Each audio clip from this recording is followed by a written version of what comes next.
Hello and welcome to Make It Today. Have you ever wondered what a hard drive is and what it does? What's with all the hype about the new SSDs? In today's episode, we'll explain the various different types of hard drives you can use for your computer.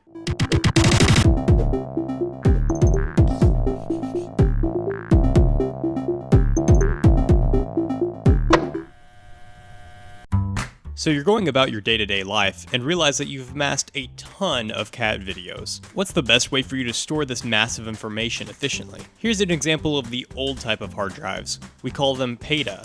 This stands for Parallel ATA. You may see these types of drives on older computers. On the bottom, you'll notice multiple places to plug in. Here are the cables that connect to it.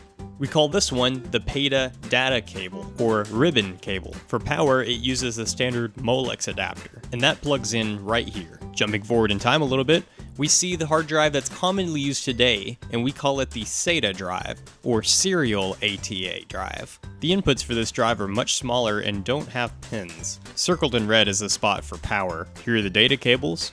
This one we call the SATA power cable. Next we have the position where the data cable plugs in, and you have the SATA data cable, which is significantly smaller than the last ribbon cable. Okay, so why are you wasting my time telling me all this? Or why is this so important? Well, first you have to understand what the difference between PATA and SATA is, or parallel and serial data transfer. Think of parallel ATA or PATA as a bunch of messengers lined up in a row.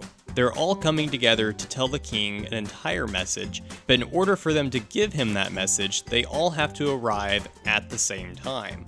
If one gets there first, he has to wait for the others to catch up in order for the king to receive the entire message. Conversely, SATA is a method in which all of the data comes in a straight line.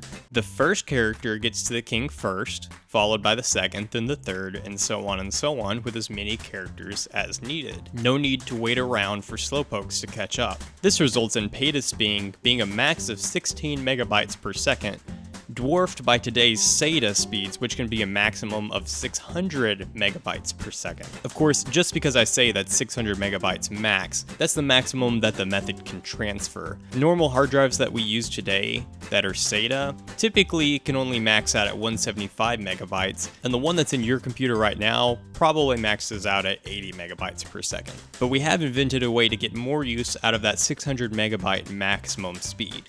Enter solid-state drives. Solid-state drives, as you might notice, are much thinner because they don't have a physical spinning disk inside of them. Here's its connectors, which fortunately is the exact same as the SATA hard drives, making it easy to switch between the two. Thanks to these new SSDs, you can go from the 80 megabytes that you're used to right now to a whopping 220 megabytes per second. But before you go out and buy yourself an SSD hoping to game at high speed, keep in mind these SSDs are phenomenally more expensive than their spinning disk counterparts, which is why you might want to store your terabytes worth of cat videos on the old SATA drives and your video games and operating system on the new SSD.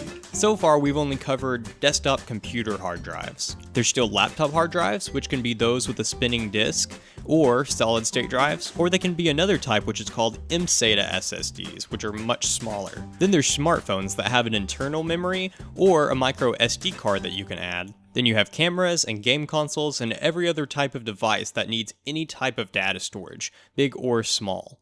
I hope that gives you a little bit better understanding of the different types of hard drives you can choose for your application. Stay tuned for another video coming up on what these transfer speeds actually mean. Hit the like button if you like this video, and be sure to subscribe if you don't want to miss any of our upcoming features. Thanks for watching a Make It Today educational video.